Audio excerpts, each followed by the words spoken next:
Hollow City. I woke in the blue hour, that breathless stretch of time before dawn where the world forgets it ever had a heartbeat. My coffee was bitter. The rain at the window smeared the city into a watercolor of bones and smoke. It was day 7 of the case. They called her Wren. Just Wren. No last name, no family, no social footprint, no bank account. Just a file folder with her name scrawled on it in blue ink and a single Polaroid. A young woman staring straight into the camera with a look that made my spine itch. Every person I interviewed about her vanished within 24 hours. Vanished isn't the right word. They were erased, gone from phone logs, traffic cams, paper trails. Apartments stood empty, untouched. Their names stopped echoing in the memory of others like a bad dream forgotten before breakfast. Even the air felt lighter without them in it. I watched my own hands tremble as I thumbed through notes that no longer made sense, scribbled names that now rang hollow. And then this morning it got worse. I looked in the mirror, no reflection. At first I thought the light was wrong. Tilted the angle, wiped the glass, then I ran to the bathroom, same result. The glass just showed a pale room in the wall behind me, not me. I still cast a shadow, still had a pulse, but the glass no longer remembered my face. So I did what desperate people do. I went back to the beginning, back to the building on St. Ames Street where the ceiling leaked red and the tenants muttered prayers in languages not spoken since the world was young. The landlord was gone. His apartment was empty. Inside, symbols carved into the walls pulsed faintly beneath the plaster. Candles had melted into the floors, forming wax tongues. The air smelled like rust and old teeth.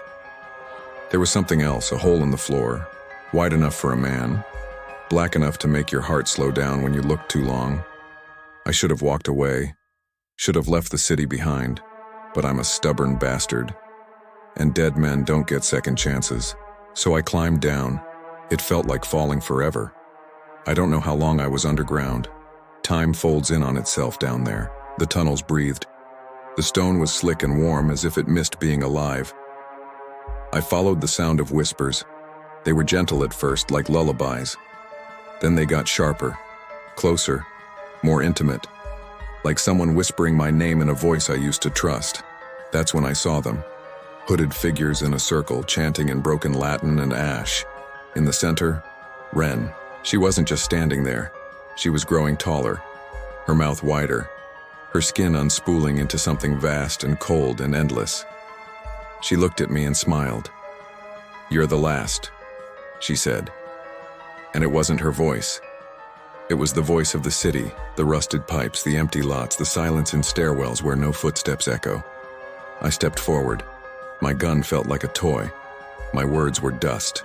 "You can't erase me," I said. But I didn't believe it. She took another step and I saw my memories flicker like old film. My mother's face, my first kiss, the diner I went to every Sunday. All of it started to bleed away like watercolors in the rain. I was going to vanish, be unwritten, and then something primal kicked in. Not bravery, just raw, feral spite. I grabbed the Polaroid from my pocket, the one of Wren. I tore it down the middle. The scream that followed shook the stone like an earthquake. The cult shrieked. Wren howled, folding in on herself, collapsing like a star. The ritual failed. Or maybe it paused. I crawled out of that place and stumbled into the morning, blind with light and loss. I'm still here, but the mirror doesn't show me. And when I speak, I can see people hesitate, like they're trying to remember who I am. I think I broke the spell. But I also think it's still finishing the last line. So if you're hearing this, remember my name. Say it out loud. Say it loud enough that the city can't forget me. My name is Cal Bishop. I am a private investigator. I live in Hollow City.